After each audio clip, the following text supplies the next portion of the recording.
Ito mga ating Japan brand wooden crib. So ayan, drop side na po ito. Already clean and sanitized na po siya. May kasama na po siyang foam and comforter. Ayan.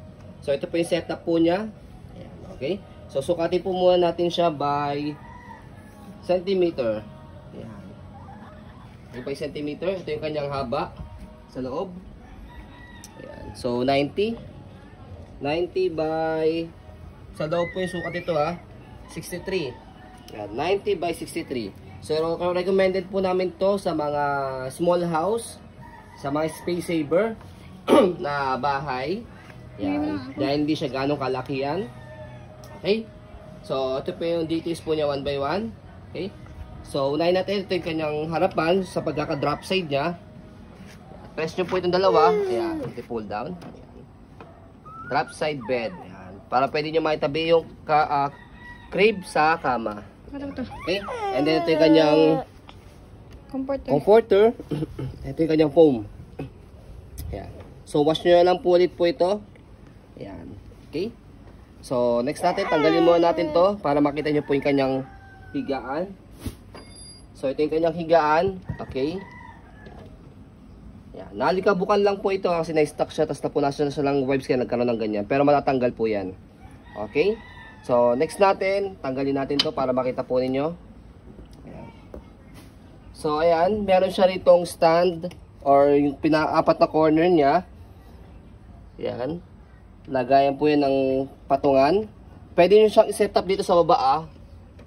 Ayan, sa baba. Para at least, pwede siyang maging playpen. Ayan, okay? Kaya 2-in-1 na po siya, playpen and then crib. Ayan. So ito for storage box. Ayan. So pakita natin yung storage box niya. So kamo na baby, maipit ka. Ayan. So angat lang ulit natin to. Has kamo na baby. So ito yung kanyang storage box. Pe-press niyo po itong dalawang button sa baba. Ayan. So lagayan ng diaper, wipes, tissue, gamit ni baby. Ayan. Okay. Next natin, yun yung details ng kanyang pinaka-wood. So this is quality Japan wood Ayan. Wait lang, sakay ka nila sa nila.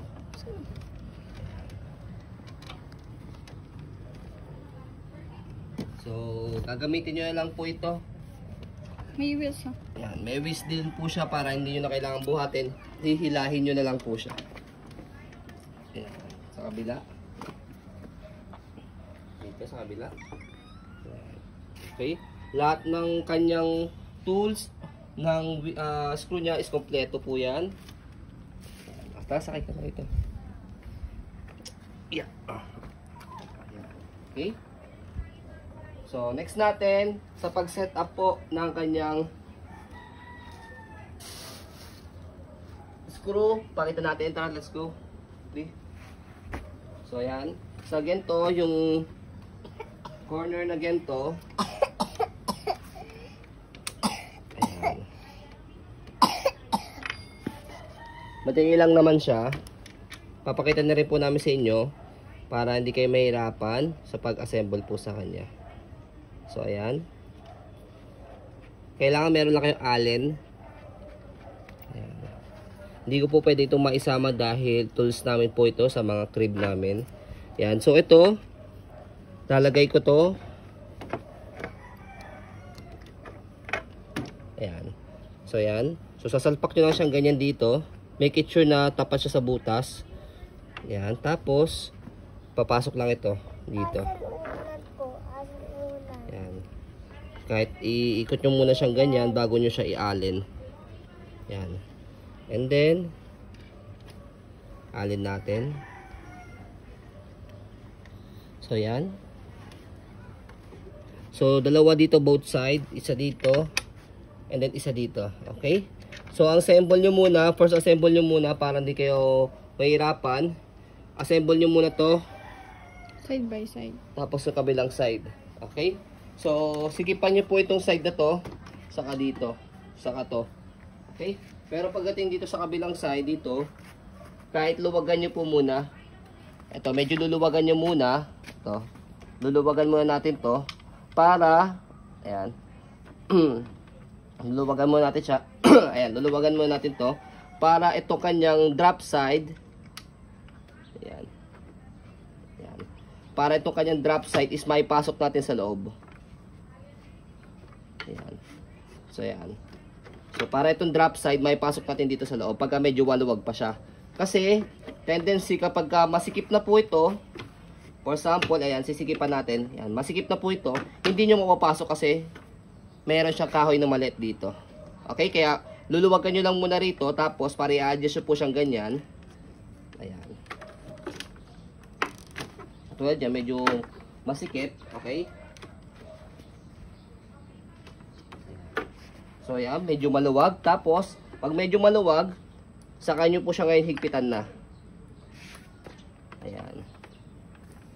Huling-huli po itong drop side na to na ilalagay. After nyo pong ma-assemble yung itong tatlong corner na to, yan, next nyo po yung ilalim muna. Itong sa storage box nya. Okay? And then, saka nyo po ilalagay po itong drop side nya. Okay na. Para hindi po kayo mahirapan sa paglagay. So, yan, as you can see, yung baby namin turning 4 years old pero kayang-kaya pa po ng crib. Okay? Kaya kayang-kaya pa po around 4 years old. Basta po, medyo lightweight pa lang po si baby, around 15 kg para sa playpen. Ayan. So, ayan po, as you can see, very details po kami sa ayon pong pag-video kasi aming shop policy. No refund, no exchange. What you see is what you get. So, po maraming salamat. Have a nice day and God bless po.